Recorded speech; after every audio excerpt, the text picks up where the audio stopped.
Sasagot pa rin namin ang masasarap na paandar dishes tonight. Ang susunod sa ating menu, isang masarap na pasta dish na siguradong magugustuhan ng buong pamilya.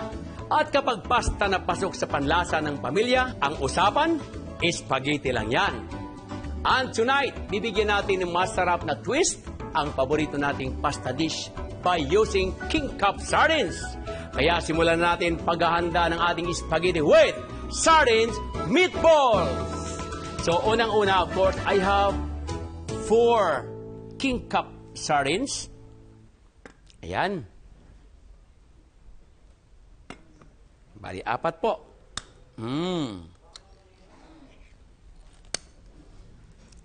Ayan.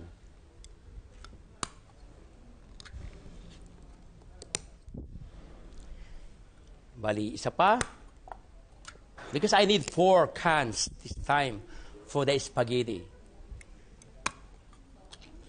Ayan! Pasok na pasok itong King Cup sardines sa pamilya kasi mayroong 6 to 8 pieces of fish per can. Firm and meaty rin ang texture ng fish. Kaya masarap kainin at ang maganda dito, affordable ang price niya at $13.75 is RP in supermarkets. Sulit sa laman, sulit sa sarap, kaya ayos talaga ang King Cup sardines. Magsimula na tayo. Ilagay ko lang po dito sa ating strainer. Yan po. Alright. Kasi gagawa tayo ng meatball, so i-strain natin. And then mamaya, yung sauce niya, yun ang magpapalasa lalo sa ating spaghetti sauce. Okay. And then, of course, ilalagay ko naman po yung aking King Cup sardines sa aking another bowl. De, siyempre, halo natin ng chopped onion. Okay. White crumbs.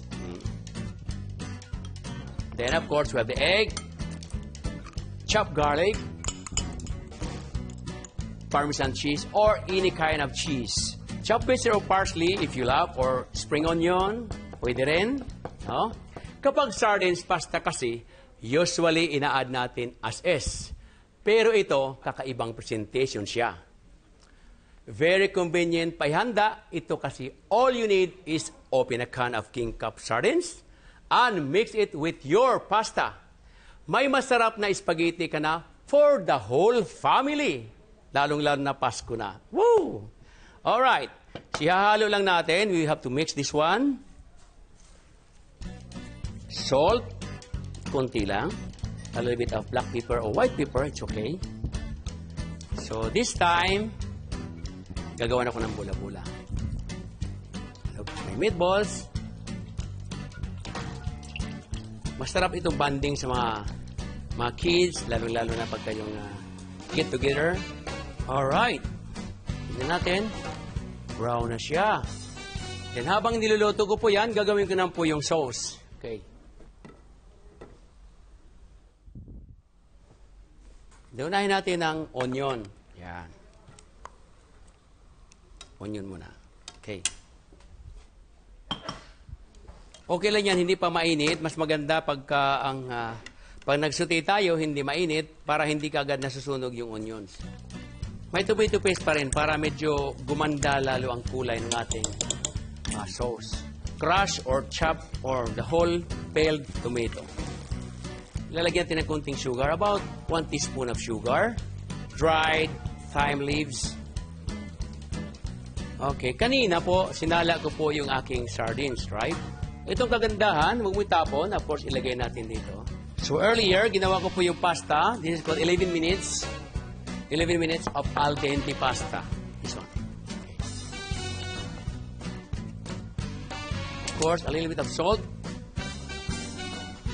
Pepper. This time, we have basil. Look at that. It's really meatballs. Ang gagawin ko, ganito ha. Kalahating pasta roon, kalahati yung sauce.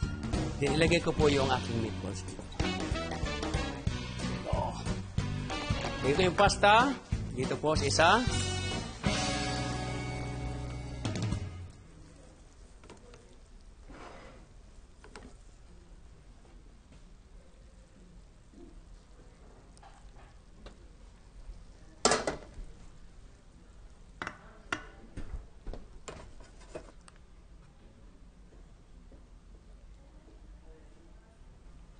It's a good tip for the mommy.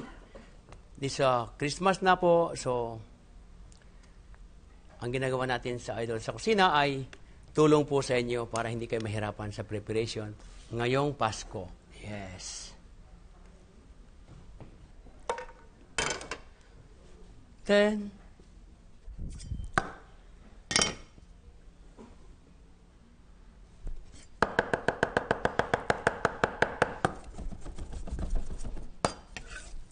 alright, so ping. Ito ng ating masarap, mura at napakadaling gawing spaghetti dish na pwede ninyong ihanda para sa susunod ninyong family gathering. Spaghetti with sardine meatballs with king cup sardines. Tikman na yan! Ito yung pinakahinihintay ko.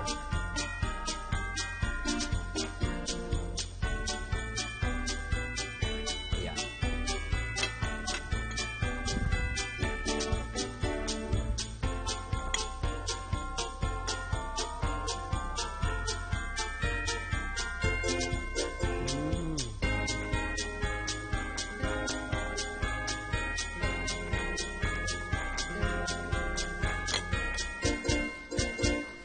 Wow! Sobrang sarap. Pasko na. So, gusto natin healthy ng konti. We have to use king cup sardines, meatball. Ang sarap. Gawing mas masarap ang susunod ninyong family party with this quick and easy dish made with king cup sardines. Sulit sa laman, sulit sa sarap. Ayos! Enjoy eating lang mga kapuso. At sa pagbabalik namin, isa pang very special dish ang ihahain namin. Kaya, tutok lang dito sa Idol sa Kusina!